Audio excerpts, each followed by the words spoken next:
अब ये हम अज्ञान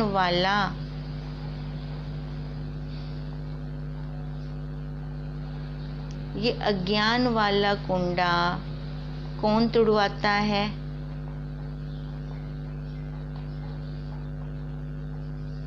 ये अज्ञान वाला कुंडा तत्वज्ञ गुरुदेव ही तुड़वाते हैं और तुड़वाकर इसका भंडारा करवा देते हैं। भंडारा मतलब भंडाला। किसको भंडाला? इस शरीर को। वो खाने पीने वाला भंडारा नहीं है, पर जानकार जो भंडारा करते हैं वो अंतःकरण को उतरवाने में लगे रहते हैं। अंतःकरण को उतरवाने का भंडारा करते हैं, तभी उनकी वृत्ति अपने साक्षी स्वरूप में तद्रूप रहती है। उनकी वृत्ति अपने साक्षी स्वरूप से जुड़ी रहती है। अब उनको भंडारा करना है तो किस चीज का भंडारा करते हैं? स्थूल भंडारे भंडारा करते हैं इस अंतःकरण का। स्थूल वाले भंडारे तो उनके ख्याल में नहीं होते। जो ये बाहर के भंडारे होते हैं खाने पीने वाले, तत्वज्ञ गुरुदेव के ध्यान में नहीं होते वो भंडारे। तो देखो गुरुदेव जी ने बता दिया कि वृत्ति प्रत्यक्ष ज्ञान में कैसे काम करती है और अपने स्वरूप को कैसे प्रकट करती है। वृत्ति ही अज्ञान को तोड़ती है,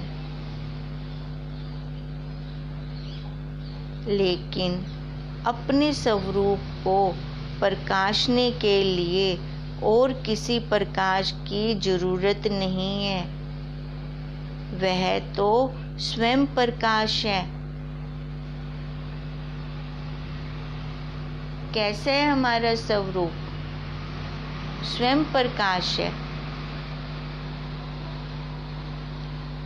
अब उसने शंकावादी ने फिर से शंका की कि गुरुदेव जी, आप कहते हो कि वृत्ति बाहर के विषयों का ज्ञान लेने के लिए बाहर जाती है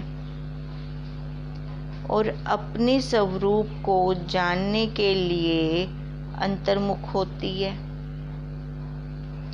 और वृत्ति अज्ञान को निरावरण कर देती है तो अपने स्वरूप का भान होता है और अपने स्वरूप का फिर साक्षात्कार होता है।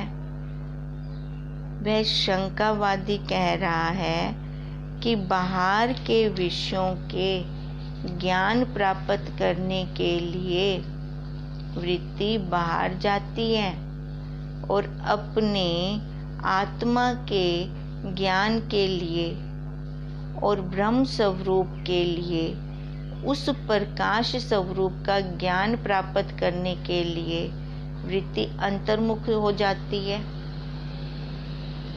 शरीर से बाहर नहीं जाती। पर हमने तो सुना है कि भगवान कृष्ण और भगवान राम के शरीर ब्रह्म रूप हैं, तो उनको देखने के लिए तो वृत्ति बाहर जाएगी। आप कह रहे हो कि विषय ज्ञान के लिए वृत्ति बाहर जाया करती है, पर ब्रह्म स्वरूप का साक्षात्कार करने के लिए वृत्ति बाहर नहीं जाती, अंतर्मुख होती है। वो शरीर से बाहर नहीं जाएगी। पर मैंने तो सुना है कि भगवान राम और भगवान कृष्ण तो ब्रह्म स्वरूप हैं।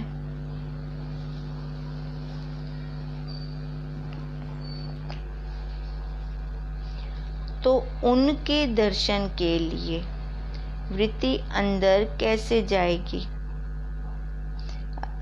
पर उनके दर्शन करने हैं तो वृत्ति बाहर जाएगी, क्योंकि उनके शरीर के दर्शन करने हैं ना, उनके दर्शन करने हैं। दर्शन तो आकार के होते हैं, तो वृत्ति बाहर जाएगी।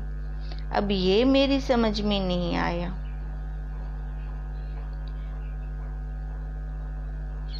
अब देखें हम कि वो कितने सुंदर प्रश्न कर रहा है हमारे लिए,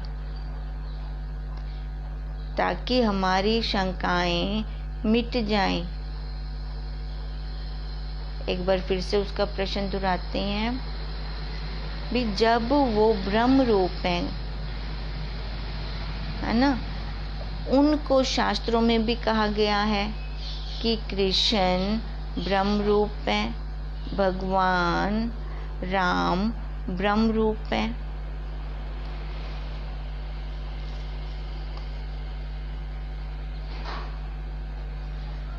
अगर वो ब्रह्म रूप हैं तो उनके दर्शन के लिए हमारी वृत्ति बाहर जाएगी।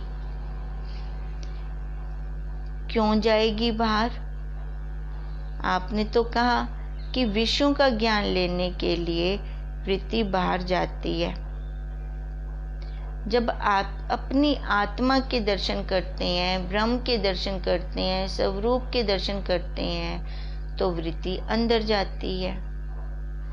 अब हमारे शास्त्र भी यही कह रहे हैं कि भगवान राम और भगवान कृष्ण तो ब्रह्म रूप हैं।